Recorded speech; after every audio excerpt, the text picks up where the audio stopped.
Russ Mitchell back here at the SEC Media Days for Campus Insiders, standing beside perhaps the most important man here, Mike Slive, the commissioner of the SEC, going on 12 years, 13 years? Going on 13. 13 magic years here in the South. And Mike, I suppose the first question that's on the mind of a lot of SEC fans is the issue of scheduling. And I know it's difficult when we now have 14 teams, but we have an 8-game schedule. A lot of other conferences are moving up to 9 and 10. Do we have to do that? Do we have to move up in number of games? Well, I think everybody talks about 9, and I haven't figured out exactly why that's some sort of magic number. You know why? And so what we've done is to retain our 8-game, but everybody has to play somebody from the other leagues. So we have a 9-game schedule. In effect, it's our other 10 teams catching up with the other 4. Who, Florida plays Florida State and it's Clemson. And so now we really have a 9-game schedule. And our theory simply is this, that strength of schedule is a 12-game schedule, 2/3 of the conference games. We have the toughest conference to play through. So with this minor addition to our conference, we now play the kind of schedule. If everybody thinks 9 games is something magic, we have the magic. And I meant 9 conference games there at the beginning.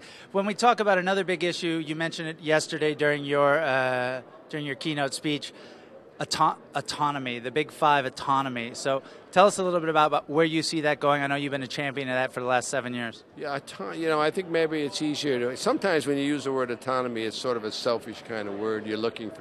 But if I translate autonomy to mean the 5 conferences want to have the ability to provide our student athletes within the context of a collegiate model and with the context of an educational model.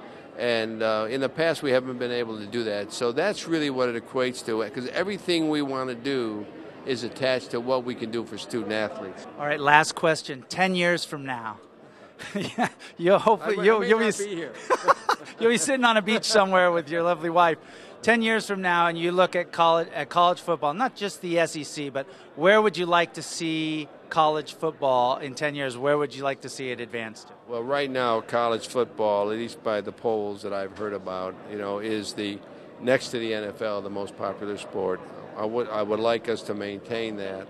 I would like to make sure that all of the players that are playing are getting an education and graduating or coming back under a scholarship that we can give them to get their degrees, and that fans still come to our stadiums, even though they might watch some games on television. We want you to come to the games when your team's at home, and we want you to watch all the other games on television. And so that's what I want. And I want it always to be part of this very unique, unusual fabric of American society known as intercollegiate athletics. It's part and parcel of who we are. Mike Slive and Russ Mitchell here at SEC Media Days, signing off for Campus Insiders. Stick here for all your college football news.